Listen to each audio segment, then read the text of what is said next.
Hi friends, I have been a CFO in the corporate world. उससे क्या होता है कि वी आर द मैनेजमेंट. हम लोग कंपनी का फ्यूचर प्रॉस्पेक्ट्स, गाइडेंस, ग्रोथ के ये सब इन्वेस्टर्स को बताते हैं. Now when I am on the research side, that gives me an added advantage to be able to look at the quality of management and the likelihood of the guidance actually happening. Today we will discuss about a company called Transrail Lighting. Transrail lighting क्यों?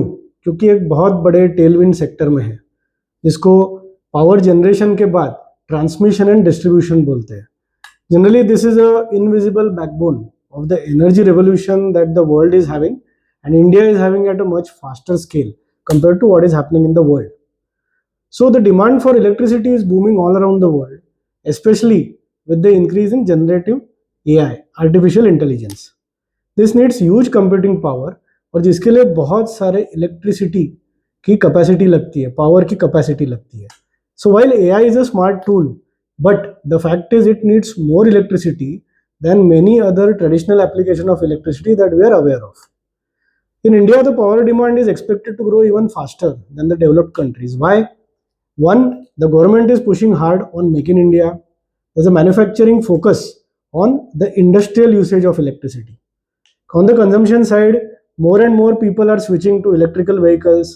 Households are rapidly adopting high-end appliances like ACs, refrigerators, और इनकी penetration Tier 2, Tier 3, Tier 4 cities में बहुत बढ़ रही है. So to meet this rising demand, the government is looking at focusing on renewable sources of energy like solar parks जो deserts में आप install कर सकते हो, hydro projects, because the traditional thermal power has already been insufficient to meet the excessive demands of electricity. So here is the thing, generating power is only half the job. If there is no proper transmission system to carry that power to where it is actually needed, it is like building a dam and forgetting to have the pipeline to take the water to the taps. So with that interesting background, let's move ahead. So ये आते हैं EPC segment में in the transmission and distribution sector.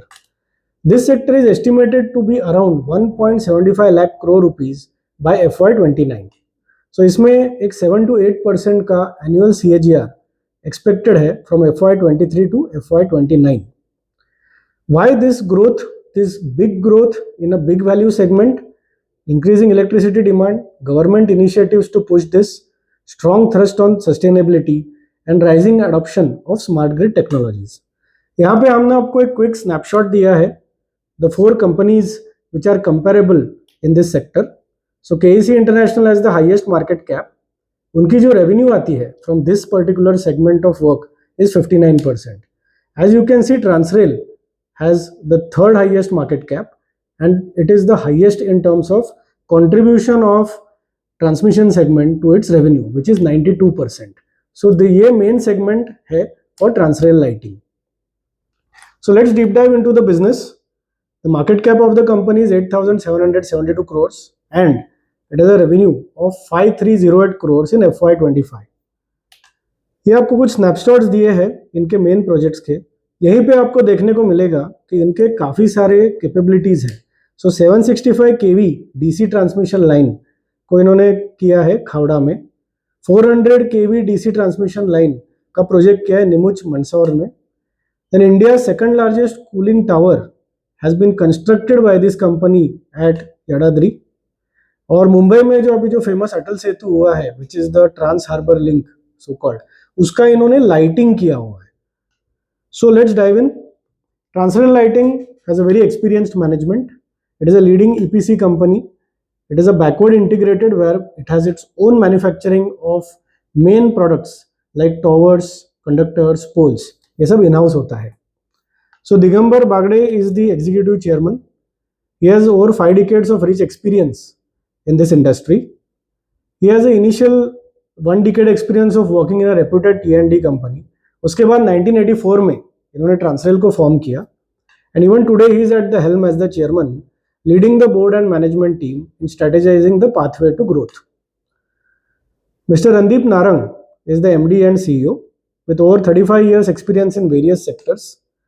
He is a MBA from the Marketing Management Institute of New Delhi. His last assignment was with KEC International as President international T&D solar and cables. So ये सबसे relevant experience है उनका।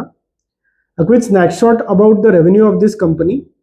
सो जो 5,300 करोड़ की revenue है, 92% as we saw is coming from power T&D, about 4% from civil construction, and a trailing 2% from railways and 1 from pole and lighting. The order book is almost 3 times the revenue. So 14,550 crores के orders है उनके पास मार्च 25 में, जिसमें से domestic 55% है और international 45% है. So this company has a big global presence where it has worked in execution projects in 59 countries.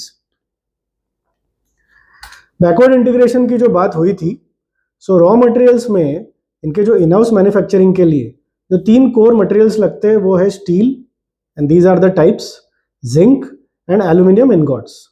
So they have MoUs with suppliers of zinc and procure all other raw material on a purchase order basis.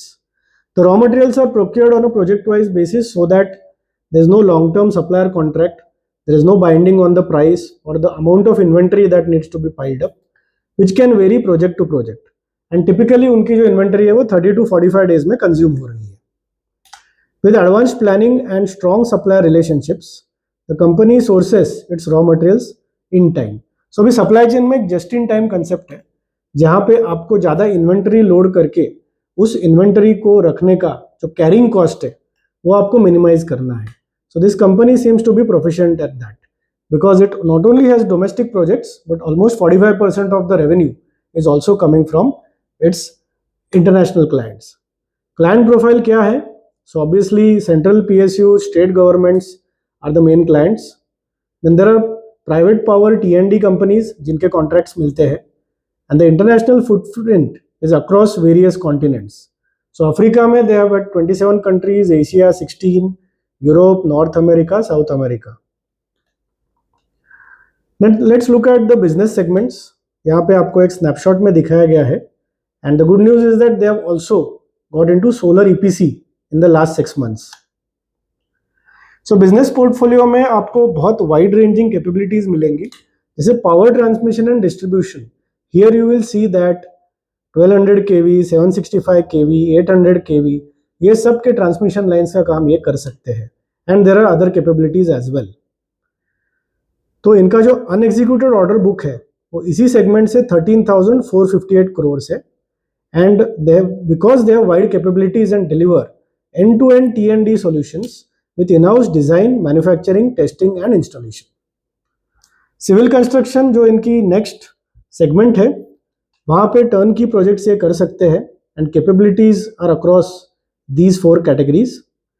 This EPC services में उन्हें एक अच्छा Kosi bridge project का largest civil construction project currently executed in India मिला है, which is a good news. And they have unexecuted order book of 262 crores. The other elements are railways, where they can provide several services like overhead electrification, signaling and telecommunication services, earthwork, track lining. Unexecuted order book में इनके पास 652 crores, this is 4% of the order book is coming from railways. In poles and lighting, they have major projects already completed like Mumbai Trans Harbour Link, which we discussed, Bengaluru's M. Chinnaswamy Cricket Stadium, the Mumbai to Nagpur connecting Samruddhi Highway, the Qatar Sports and Decorative Lightings. यहाँ पे अनएग्जीक्यूटेड order book 180 crore का है. And solar EPC is a recent फोरे. They currently have 4 integrated manufacturing facilities, a tower factory at Devli in Rajasthan, another tower factory at Vadodara in Gujarat, pole facility in Silvassa and a conductor factory in Silvassa. Company also owns specialized EPC equipment such as stringing machines, cranes, launching gantries and piling rings. Again, a lot of integration for their EPC operations.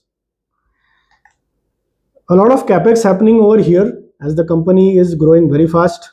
A Capex plan of 327 crores to be deployed in the next 18 months.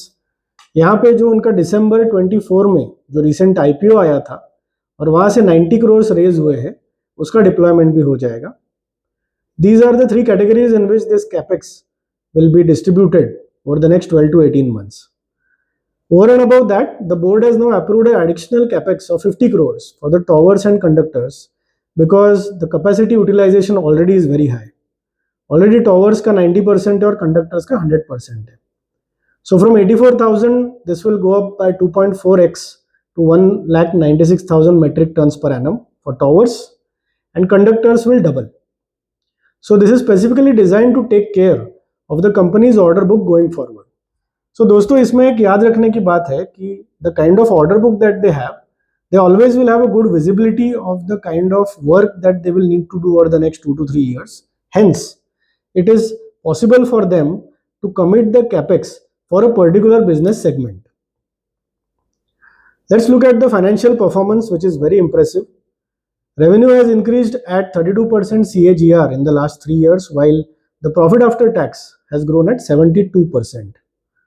EBITDA margins have been increasing regularly from 8.5 to 13.7, which is still at 12.7. The EBITDA margins are currently superior to their peers, maybe mainly due to the export orientation as well, and the management guides that it is likely to remain in this range in the medium term, that is the next few years. The PAT margins of 6% are also likely to be maintained. इसके main वही reasons है कि इनका जो full in house manufacturing है, backward integration है, raw material का जिस तरह से एक स्ट्रेटेजी है रॉ मटेरियल प्रोक्योरमेंट का, this gives them a competitive as and better margins. For a EPC business, we need to look at two critical parameters which are beyond the profit and loss. One is the receivables and one is cash flow from operations. Now 85% of their receivables are coming from the core T&D business, spanning both domestic and international markets. The key domestic clients are reputed organizations like Power Grid of India and the Adani Group, while international receivables are mainly from Bangladesh, Cameroon, Mali and Niger. Bangladesh accounts for 400 crores in international receivables, but a majority of that is backed by Exim Bank, which ensures a collection security. The collections are aligned with ongoing project milestones and not much of a sweat over there.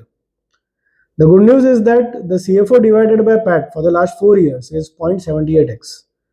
So यहाँ पे आप देखोगे इस graph में तो ऐसे लगता है year on year there are a lot of variations. So in an EPC company, we need to look at the overall CFO to profits over a 3 to 4 year period. Now that being almost 0.8 gives us a reasonable assurance that it is regularly able to convert its profits to cash. So there is no concern there as well. A snapshot of the order book. The order book, which was 10,100 crores at the start of FY25, there was a very healthy inflow of 9680 crores. And the unexecuted order book is more than 14,000 crores. The execution period typically is 18 to 24 months for domestic companies and 24 to 30 months for international companies. And the margin profile of exports is much better than the domestic work. The export orders always come with huge receivables challenges because it is cross-border. Then there can be lack of funds, geopolitical challenges, interrelationships between various countries. Thus, risk management is very crucial in the exports business. That's why the export orders are either funded by multilateral funding agencies, जैसे World Bank है, African Development Bank है, Asian Development Banks है, or then they are backed by a securitized LC, which helps in reducing payment default risks. Bangladesh itself accounts for 20% of the total order book as of now, where they are executing 6 projects simultaneously. But the assurance is that this will reduce to 10% by the end of May 25, and by the end of FY26, this will be about 5 to 6%, which is in the right direction. The order book pipeline is of 1 lakh crores with a 8 to 10% success ratio. What are the key risks? The key risks are always aligned to the main business model of the company. So अभी तक हमने जो चीजें detail में discuss की, वहीं पे कुछ रिस्क्स भी रहेंगे. So Goodrich Logistics Private Limited has filed a petition with NCLT claiming 61 crores from this company for unpaid container detention charges and value related to a Nigeria project. So this is a legal case where the outcome needs to be closely monitored. Clients concentration. This company heavily depends on revenue from the top 1 customer, which itself is 27%, top 5 are contributing 64%, or top 10 is 78%. So decline in revenue delays in order or execution by any of these top 10 clients could materially impact its actual revenue versus its projections and the growth trajectory. Government and public sector tenders, 82% of its average annual revenue through FY24 was through government tenders, whether in India or abroad. So any cut on this particular T&D Capex by the government could significantly harm its business and operational results. High dependence on international clients, जैसे हमने देखा कि 45% of the order book is for the international projects and 54% of the revenue came from these clients. Challenging हमेशा होता है इस business को manage करना कंपेयर टू डोमेस्टिक जहाँ पे आपका बिजनेस पैरामीटर्स पे कंट्रोल बहुत ज़्यादा होता है. Let's look at peer comparison and relative valuations. So TRANSRAIL, as we discussed earlier, has a EBITDA margin which is significantly higher than the peers. Its revenue from this segment is also significantly higher. PE, price earning multiple, seems to be reasonable, and most importantly the EV by EBITDA metrics certainly looks 12.2, which is lower than the others. यानी यहाँ पे since it is trading cheaper compared to peers and growing very fast, it seems यहाँ पे एक P re-rating की opportunity आएगी. TRANSRAIL is expanding its conductor capacity by 2x and tower capacity by 2.3x. जैसे हमने देखा, Skipper is also expanding tower capacity by 2x. This overall suggests that इस segment में demand explode हो रही है. The company has given a revenue guidance of 23 to 25% in the current financial year, and the order book to revenue is a very strong 2.7x, which provides strong revenue visibility. So this was all about Transrail Lighting, a company where we are invested in, and we would like to give a disclaimer that please do not consider this as investment advice. We are already invested. Please consult your financial advisor before you invest.